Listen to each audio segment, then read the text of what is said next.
Well, greetings to each of you. It's Deb here. It's so good to be with you today. I feel that your leaders all deserve a medal for getting this far in Revelation. As you've all discovered, it's not an easy book, so a huge thank you to them. We're so encouraged also that each of you have persevered in your groups and wrestled with this tricky, thorny book. It struck me as I've been reading Revelation how terrifying it must have been for John receiving these gruesome, complicated visions. Sure, he wrote about fantastic stuff as well, but what did he make of these complicated visions? When we have dreams, good or bad, or at least this is true for me, I have so much trouble when I wake up trying to piece together the various bits. Can you imagine what it was like for John? At least he was writing down God's word and we're just having funny dreams. And one Bible scholar, Poitras, has said, Revelation is a picture book, not a puzzle book, which is true, but it's certainly got lots of puzzles. It's very much a picture book because that's what we see all the time, are these pictures of God's kingdom and how God is at work in his world. But the puzzles are there, especially when it has so many references to pictures in the Old Testament.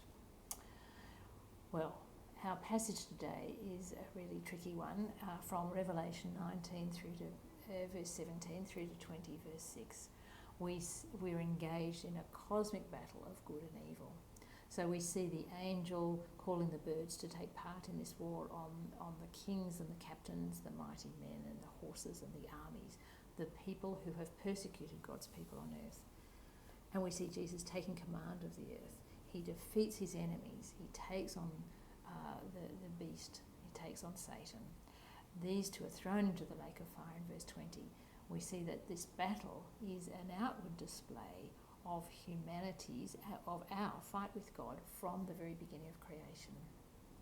We see Satan is bound. He can no longer deceive the nations, but we also see he's not totally defeated yet. And then we come across the thorny issue of the 1,000 years.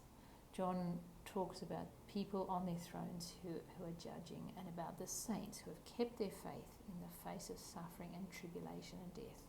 They were martyred because they refused to accept the mark of the beast and to worship him. And then our passage finishes with the encouragement that Jesus has power over Satan. So this battle is an outward display of the fight that we have with God since creation, as I said. We see that sin is very real and has infected the whole world, and sin will be judged. But we also see that as Jesus follows, we will never be condemned because Jesus died in our place. Well, how does this apply to us? I'm sure you'll have some great conversations in your groups, but here's a few things. Firstly, this is about costly discipleship. We're encouraged to think about this passage not only to do with me, but to throw our thinking to God, to see that Jesus is triumphing. So the passage is not trying to be a how-to book of details about living out our faith. Instead, we're forced to have a God-focused approach. It helps us to see that God is enthroned on high and he is sovereign over all. And this is what helps us to bear hardship for the cause of Christ. So it prepares and it strengthens us to persevere in this earthly battle until we finally reach heaven.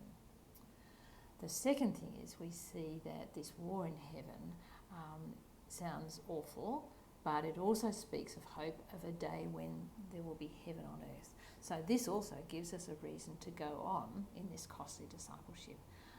We can be very clear what our situation is and what we're fighting for. So Revelation might be hard to grasp, but it's not pessimistic. It's full of this expectation of life lived with Jesus now and of glory in the future. It warns us of Satan's power, but it proclaims to us the greater power of Jesus. So we need to be very aware of Satan's power. And the third thing we need to do is to commit to praying for those who don't yet know Jesus, those who are following the sinful one, following Satan. So I want to encourage you to pray for them and to seek to share the good news with them. And the other thing that we can commit to doing is to thanking and praising God. So in Revelation we find ourselves cheering for the saints, detesting the beast and longing for the final victory. Well, have a great discussion in your groups today. this evening. Thanks very much.